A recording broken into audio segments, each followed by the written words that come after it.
Hi guys, मैं बैठ के पढ़ रही थी और फिर मुझे कुछ रियलाइज़ हुआ। मैंने सोचा आपके साथ वो शेयर करती हूँ।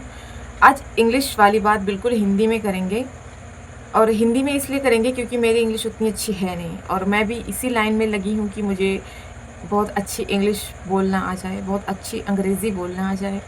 तो मैं बहुत टाइम से सीख रही हूँ और प्रोग्रेस ठीक-ठाक है। क्योंकि उसके पीछे वजह भी है, आई एक्सेप्ट कि मेरे अंदर कंसिस्टेंसी नहीं है और उसके भी पीछे बहुत सारी वजह है कि क्यों नहीं बन पा रही है कंसिस्टेंसी मुझसे। बहुत सारे काम होते हैं घर के और ये वो सारी चीज़ें और बीच में बहुत सारे तूफ़ान लाइक फैमिली का जो है सो जो भी सारी चीज़ें चलती रहती हैं, इस वजह से मुझसे कंसिस्टेंसी बन नहीं पाती है। और इतने दिनों से मैं अंग्रेज़ी सीख रही हूँ, like I have been learning for a long time.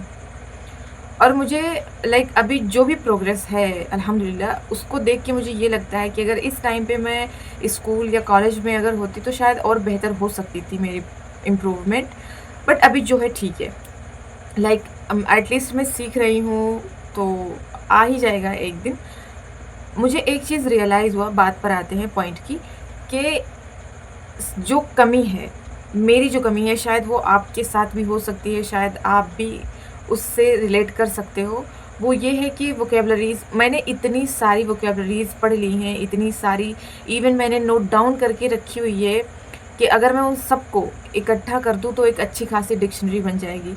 और प्रॉब्लम ये है कि मैं उनको यूज़ नहीं कर पाती हूँ, इसकी वजह से ना वो मुझे याद रह जाते हैं और ना मैं उसका बेनिफिट उठा पाती हूँ। और इस वजह से जो है मेरी दिक्कत स्पोकन इंग्लिश में वो ये है कि बोलने के टाइम पे सारी चीज़ें ब्लैंक हो जाती हैं, स्पेशली वोकैब्युलरीज़।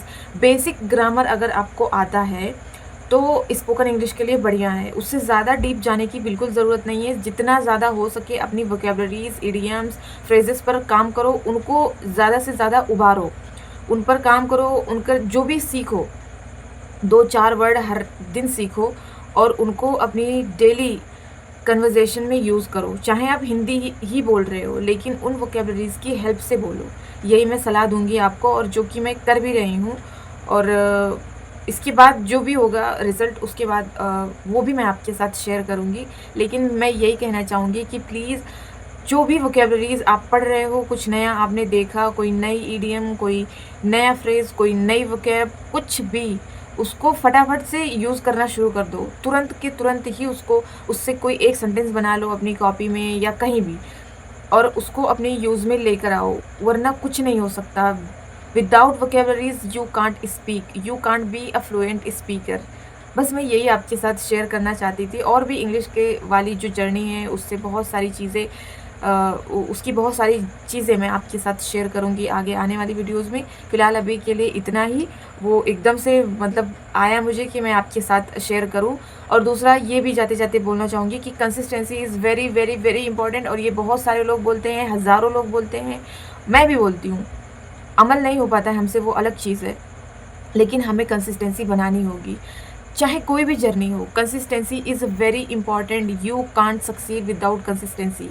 इसलिए अपने अंदर कितने भी आलस्य हो, कितने भी कुछ भी हो, कंसिस्टेंसी लेकर आओ। जो भी काम कर रहे हो उसमें कंसिस्टेंसी बनाओ, उसके बिना कुछ नहीं हो सकता है। तो पहला वोकैब्युलरीज़ याद करो, दूसरा कंसिस्टेंसी लेके आओ और फिर देखो कमाल। बाय।